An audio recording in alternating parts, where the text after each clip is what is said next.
The movie We Children from Bahnhof Zoo, 1981, is based on the true story of Christiane F., a young girl who becomes addicted to heroin and turns to prostitution in West Berlin during the 1970s.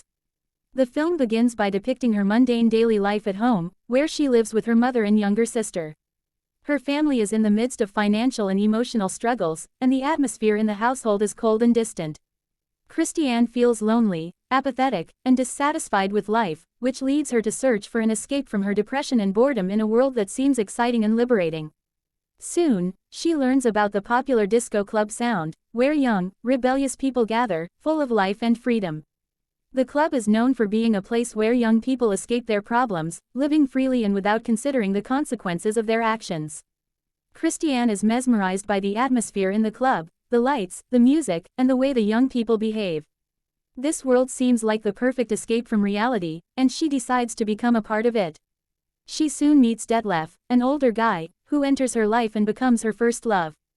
Detlef is already a longtime heroin user, but Christiane doesn't see this as a problem at first. He seems cool, fun, and kind. Because of him, she starts experimenting with drugs.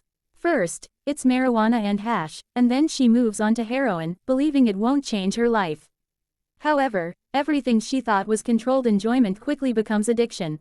Heroin hits give her a sense of euphoria and peace, something she needs to escape the pain and insecurity she feels in her everyday life.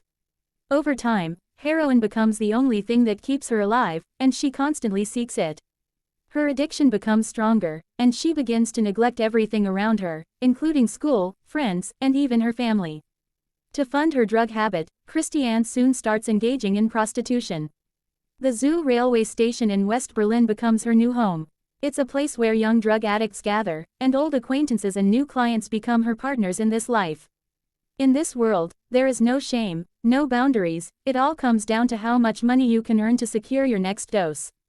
At first, Christiane is still unsure, horrified by herself and the situation, but with each passing day, she becomes more and more a part of this world, which emotionally and physically drains her.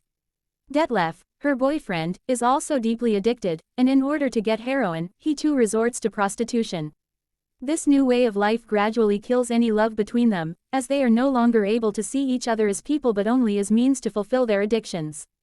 Death, violence, and despair become a daily reality, and all of this only creates an even bigger cycle of destruction in which Christiane is incapable of finding an escape.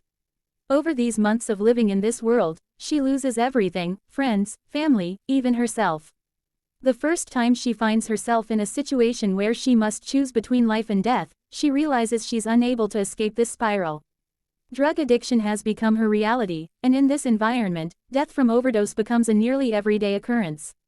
Her friends die, disappear, and she remains in this cruel world. Her return home is yet another attempt to escape everything, but she isn't strong enough to truly quit heroin. Her hallucinations, nausea, and withdrawal symptoms gradually bring her back to the zoo station, where she falls again into the same hell. Her life becomes an endless cycle of survival: how to get drugs, how to sell her body, how to survive, and all the while she feels a deep emptiness, a loss of identity, and her inability to find an exit. The death of her best friend, Detlef, leaves her broken, but she still cannot recognize the true danger she is in. Although there is a hint of hope that she might break free, the film doesn't provide a clear and definitive confirmation that Christiane will escape from drugs. Her attempt to get clean is questioned, as she once again returns to her old world, where drugs are the main focus of her existence. The film leaves the question unanswered, urging viewers to question how much society can help those who are already trapped in the world of drugs and how possible it is to escape that hell once you're deeply immersed in it. We Children from Bahnhof Zoo is a film that powerfully portrays the brutal reality of addiction, without any embellishment or idealization, and that's what makes it one of the most harrowing films depicting the world of drugs and young people struggling with their demons.